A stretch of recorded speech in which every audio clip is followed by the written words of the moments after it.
Have you ever felt like time was slipping through your fingers? Like sand in an hourglass, each grain a moment you can never get back?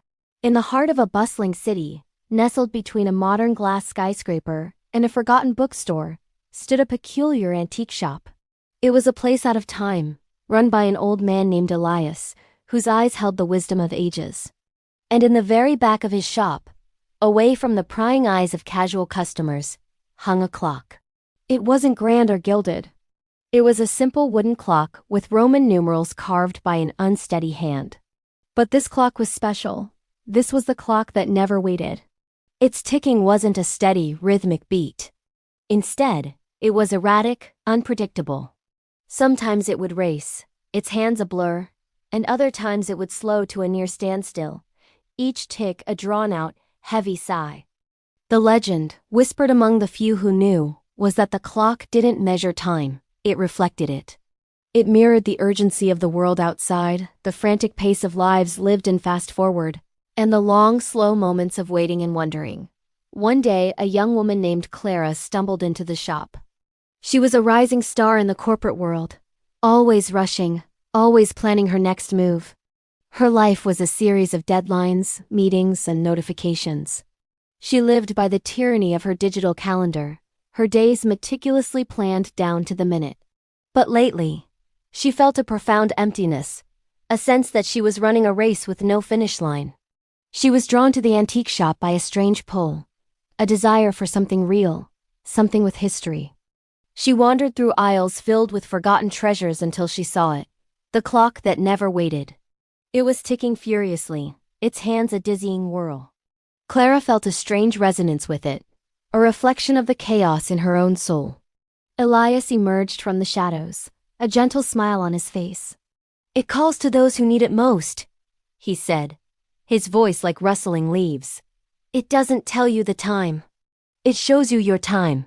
Intrigued, Clara asked what he meant. Elias explained that the clock was a mirror. Its frantic ticking was a reflection of her own hurried life. It raced because she was racing. It showed her how she was burning through her moments, treating them not as gifts to be cherished, but as obstacles to be overcome. He told her stories of others who had encountered the clock. A young artist, paralyzed by fear, whose clock barely ticked at all, reminding him of the life he was letting stagnate.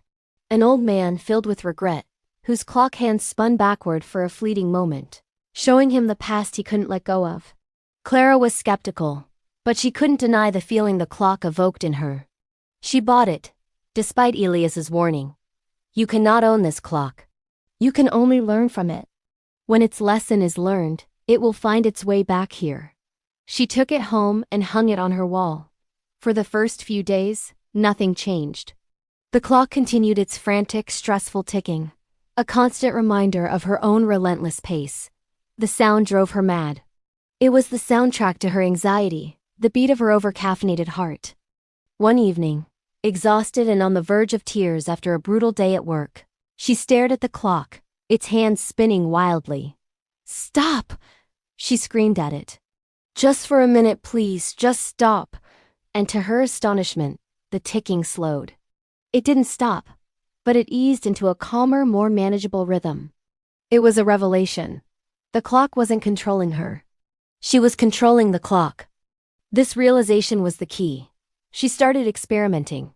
The next morning, instead of jumping out of bed and immediately checking her emails, she sat for 5 minutes just breathing. She watched the clock's hands, and they moved at a gentle, almost lazy pace. During her lunch break, instead of eating at her desk, she went to a nearby park. She left her phone in her bag and just watched the world go by. The clock at home, she imagined, was probably ticking along to the rhythm of a slow, peaceful ballad. Clara began to consciously change her relationship with time. She started saying no to things that didn't bring her joy. She delegated tasks at work.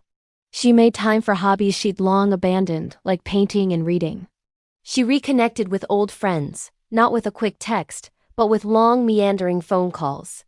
With every conscious choice to slow down, to be present, the clock's ticking became more and more serene. It settled into a steady, comforting rhythm, the kind of ticking that fills a quiet house with a sense of peace. She realized the emptiness she'd felt wasn't from a lack of achievement, but from a lack of presence. She had been living in the future, always chasing the next goal, and had completely missed the beauty of the now. The clock hadn't given her more time. It had taught her how to inhabit the time she already had. One morning, about a year after she'd brought it home, Clara woke up to a strange silence. She looked at the wall where the clock had hung. It was gone. In its place was a faint outline on the wallpaper and a single small brass key lying on the floor. There was no sense of loss, only a profound sense of gratitude. She knew the clock had moved on, its lesson learned. It was on its way back to Elias's shop, ready to find the next person who needed to be reminded that time isn't something to be conquered. Clara picked up the key. She didn't know what it opened, but it didn't matter. It was a reminder. A reminder that she held the key to her own time. She no longer needed a frantic, magical clock to show her the chaos within. She had found her own rhythm.